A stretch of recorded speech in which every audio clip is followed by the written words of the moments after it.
박 전 대통령은 592억 원대 뇌물 등 18개 혐의를 받고 있습니다. 박 전 대통령은 이 18개 혐의를 전부 부인했습니다. 계속해서 장한지 기자입니다. 박 전 대통령이 받고 있는 혐의는 592억 원 뇌물과 문학의 블랙리스트 관련 강요, 직권남용 등 18개입니다. 검찰은 이번 사건을 박근혜 전 대통령이 최순실과 공모해 권력을 남용해 사익을 추구한 국정농단 사건으로 규정했습니다. 모두 진술에서 검찰은 박 전 대통령 등 피고인들은 사사로운 이익 취득을 위해 적법 절차를 무시하고 국민 주권주의와 법치주의를 훼손했다고 질타했습니다.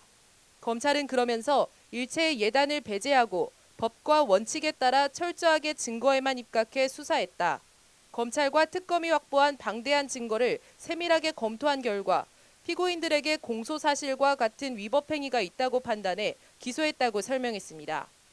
이후 재판에 대해 검찰은 전직 대통령께서 구속돼 법정에 서는 모습은 불행한 역사의 한 장면일 수도 있다면서도 대통령의 위법 행위에 대해 심판이 이뤄져 법치주의가 확립되는 모습을 보여주겠다며 혐의 입증에 강한 의욕과 자신감을 보였습니다.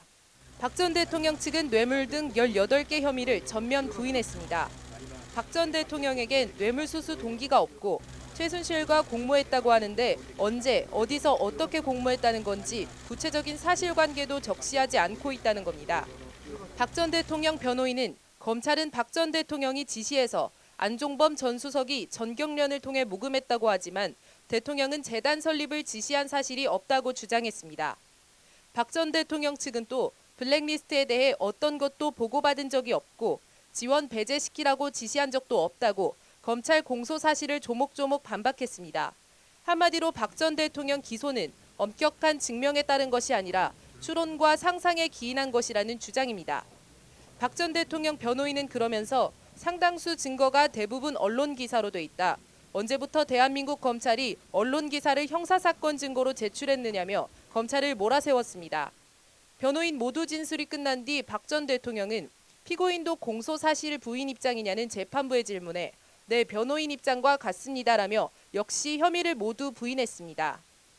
박 전 대통령에 대한 다음 공판은 이틀 뒤인 25일 열립니다. 재판부는 박 전 대통령의 혐의 사실이 18가지로 방대한 데다 1심 구속기한이 6개월로 한정된 만큼 일주일에 서너 차례 거의 매일 재판을 열어 신속히 심리를 진행할 계획입니다. 법률방송 장한지입니다.